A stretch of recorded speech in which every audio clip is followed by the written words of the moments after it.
now. I can see y'all now. Trevor baby. Say cheeseburgers.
We have y'all attention, please. Everybody take a seat. We'll try to get this thing started.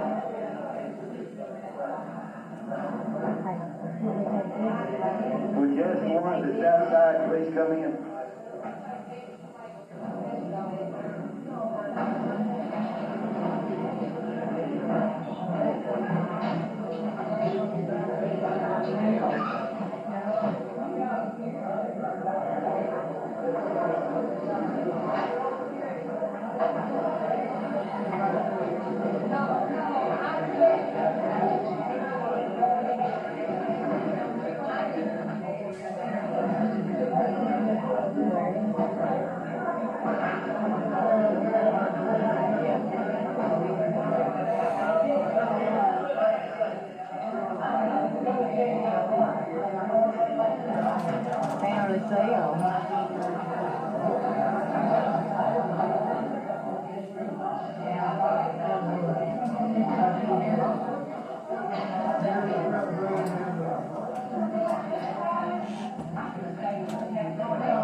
Everyone find a seat, please.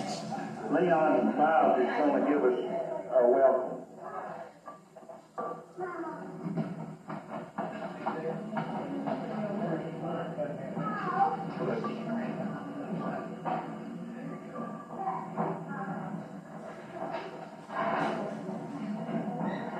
I'm not real sure what all I'm supposed to do. Bob said I was supposed to welcome you, and I didn't have to talk very long, so I agreed to do that. Look out over the group. I'm not sure. Bob, I may be the youngest one here with me and him. Some of you have a lot more memories than I do, but I do want to welcome you. What reunion is this? I know, but I mean, how many? 14, 15th reunion, is that right? Started when? 1980. So that's 19. You're getting old, Bob, when the years go by faster than you think. Most of your memories go back farther than mine. A lot of my memories about the school and the community were relayed to me from Mother and Dad. I remember they used to tell a lot of stories. I can't remember most of them. I remember some occasionally. How many people that's here actually attended school? Just out of curiosity. I got most of you did, didn't you? When did this school close? I couldn't close then, Bob, because I went here. Yes, see, I was born in 44. And I went 2 years here. So I couldn't, when I was 2. Anybody know for sure when this thing closed? Besides Bob, he was wrong. I attended 2 years here, in probably 50 or 51, I think. Anybody attended that during that time? Huh? I didn't think so. I'm around here. Do what? That's what Bob said. Well, how did I go to school here? Probably had to take on your mother. Probably so. I went to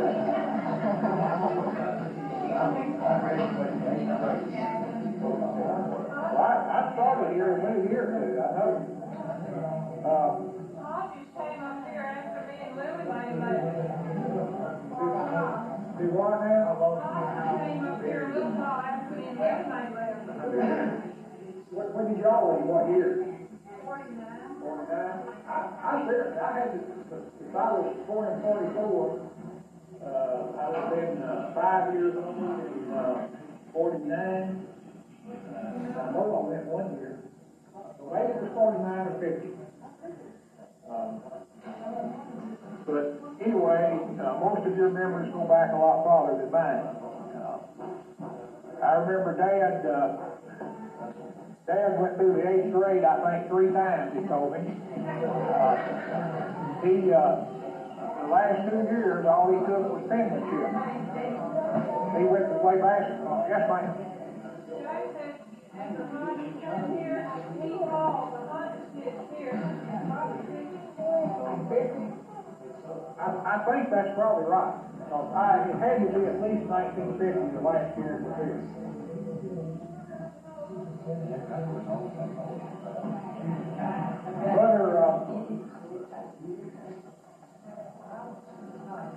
Brother used to tell me a few stories. I think they had a little problem with gum back then. It wasn't the kind of gum we get out of wrappers now. It was kind of we get off the tree. Anyway, Bob here he was pretty bad to chew gum, and Mother was trying to keep the gum out from under the seats. That was the biggest problem. Had 8 grades in this one room. Had that when I started. And you look back there, Bob always sat in the back. He would never sit in the front. He sat in the back when he had a chance. Kind of like still at church. Looked back there, and Bob had a little old wad in his mouth. And Mother looked back there, and went back there and said, Bob, I told you about chewing that gum. Said, you're going to have to get it out of your mouth. No, ma'am. Said, I don't have any gum. She said, yeah, I can see it. I said, it's in there. I said, oh, no, ma'am, I'm just soaking a prune for lunch.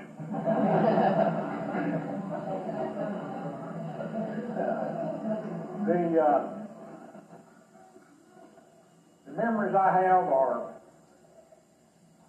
late memories. I remember I see Joe back there. I remember Joe and I didn't go to school, but I remember Bob and David more than anybody else. David built fires. They lived over across the field here. And David was a fire builder, and I looked up to David. He's older than I was. We lived up here in the store, and I'd always come down and help him build fires. There was some kind of varmint in this building. I'm not sure what it was, but we would hear it every morning. I'm still not convinced that the building's not haunted. We would hear that every morning. I remember David come. Now, Bob was a little different matter. Bob, they always walked across the field here down this fence line. Bob had him some traps over here from the water gap. Bob was bad to run his traps when he came to school. That stove sitting right back there where it is. Bob would come in. He was a good trapper, but the only thing he did, he caught skunks. Bob never hesitated to take one out of the trap in the morning. Bob would come in. He'd get back there in the back, and the stove would heat up, and Bob would begin to smell that skunk on Bob. Mother would make him go home. Well, I think that's what Bob wanted. That happened a number of times. I can just see Bob sitting back there with the skunk smell on him. But we do welcome you here. We were under the stage, underground. I get up tall sticks, together tall sticks. We was on fire. We never did. Isn't that what our world's doing today? Don't tell on me, I will tell them. There's our sentence, 2 little days. Of course, my legs was long enough that I couldn't get them under there. But she'd get to school before I did, if she got to school before I did. And she'd take my books out and put her books in there, that little bed. But if I got here first, I did, and so I had to sit like this, and spread my legs out, or stick them under somebody else's feet. But I was sitting in that little desk the same as she did. You know, times have changed, in the schoolhouse. I've been in the school business for 34 years. And, it's different. We had 8th grade when I was going here. I went through, at least through the 1st or 2nd grade. I think I started when I was 4, like someone said, mother just brought me. But I had a dog named Whiskers. Whiskers came to school with me. Whiskers would come in back there, and we had, of course, the desks lined up, had 8 grades in one room. I guess there's 2 or 3 of us in a grade, and old Whiskers would come in and get under my desk and lay there all day, go out to recess and everything. He was a school dog. When Lurleen Greer was mail carrier back then, when Lurleen ran over him, the whole school cried. I think we turned out and everybody cried.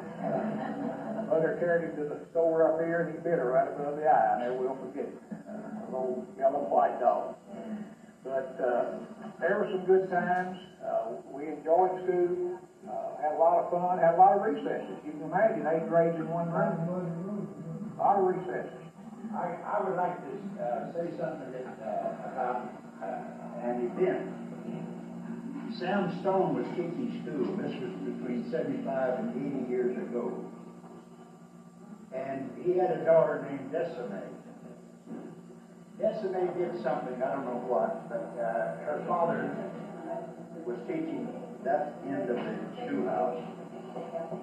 Sam Stone picked her up in his left hand and spanked her 3 or 4 times.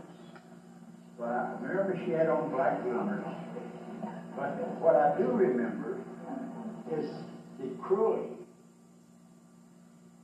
of spanking her in front of all the other kids. And that has stuck with me all of my life as an example of what a school teacher should never do. Is punish a kid in front of a class. I remember, of course, and you're right. Silent prayer was observed before the reading of friends who had passed since the 1997 meeting.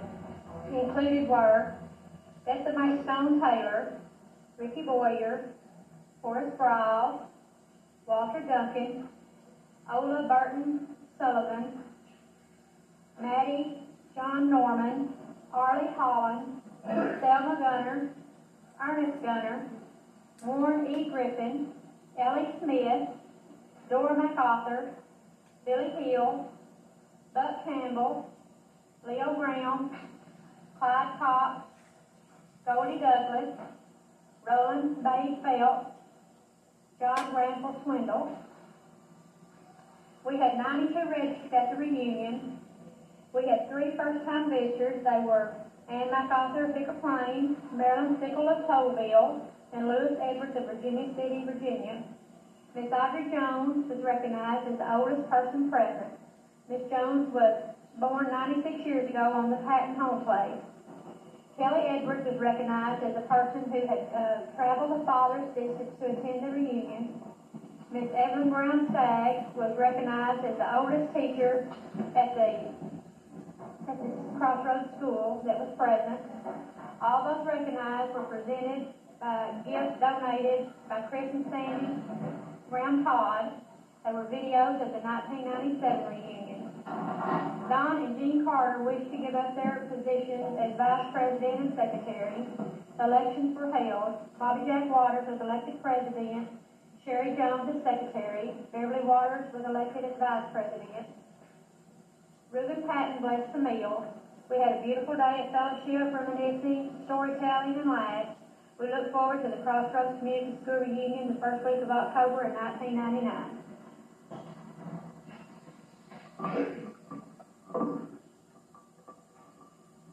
We hadn't kept a list of the people that we've lost this last year. Would anybody remember somebody that we've lost from last year?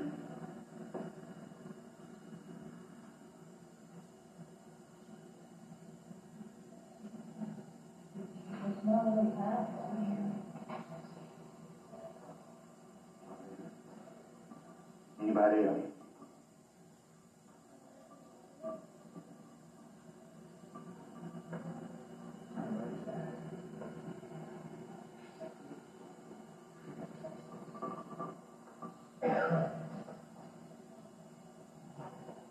think of anyone else? Maxine Tipton, that's Woody Tipton's wife. And Nick Baxter, the Brown Road Committee.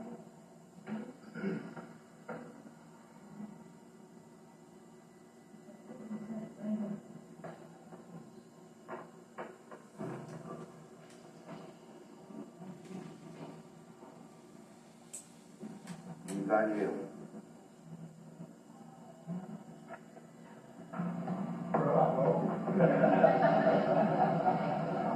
Well, we appreciate you coming.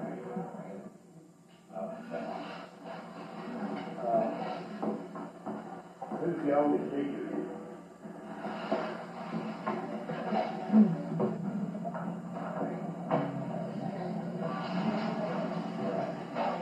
Evelyn? Are you the oldest teacher? Well,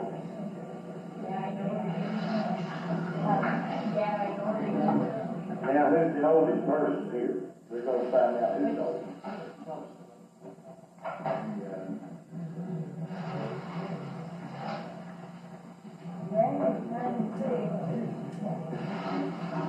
Miss Ford, 96. Anybody older than that?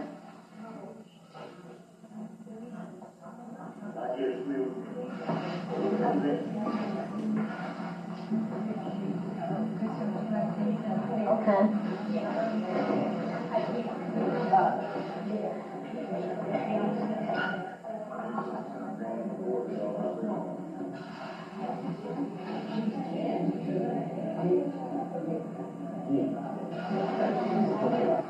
I know most of you probably noticed the new sign out here in our little triangle, and we had people in the community that did that this time and everything. We have started trying to rejuvenate our ball field. We started this project last year, and this year we have replaced lights and the lenses on the lights over the bulbs, and we had breaker boxes were repaired and new breakers put in because after 20 years of not being used, things kind of get a little rusty. We installed new boards on some bleacher frames that were donated to the community from the Carlisle ball field. We had to repair the concession stand to get it back in working order. We run a water line to the ball field for the concession stand and watering of the field before the game. We bought some new bases, but we had some that were donated to us from BB ball field, and they also gave us a field marker to mark where the lines are. The light company has just installed the new bulbs and the lenses over them. We have completely paid for everything in our project of getting the ball field back in working order, and we have probably profited $2,800 just from the ball field. Now, this money goes straight into our community fund. We have one fund that's taken on, and so whatever money we make up here goes straight into our fund to keep our community going and everything.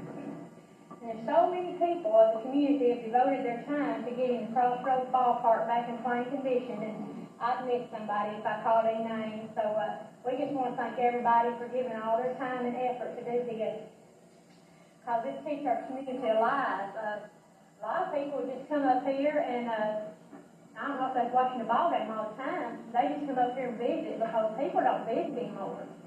They just bring their lawn chairs and they sit and just visit with each other. And a lot of them really enjoy this. So we're trying to get our community back close because I think that's what makes a strong community. We held 4 tournaments up here at the ball field this year. We had 2 men's tournaments and 2 women's tournaments.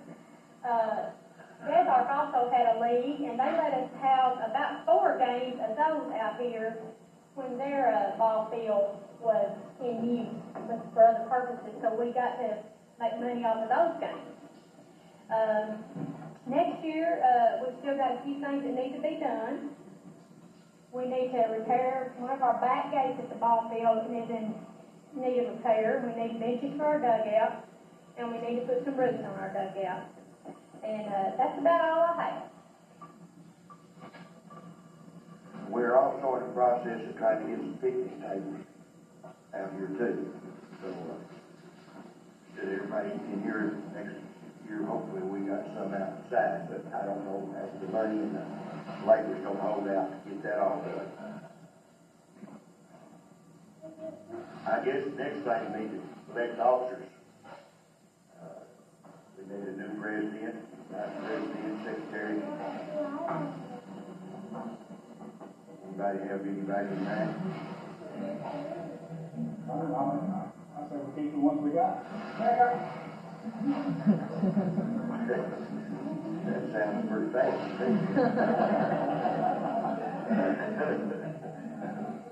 Well, motion been made, seconded, these the same ones we got.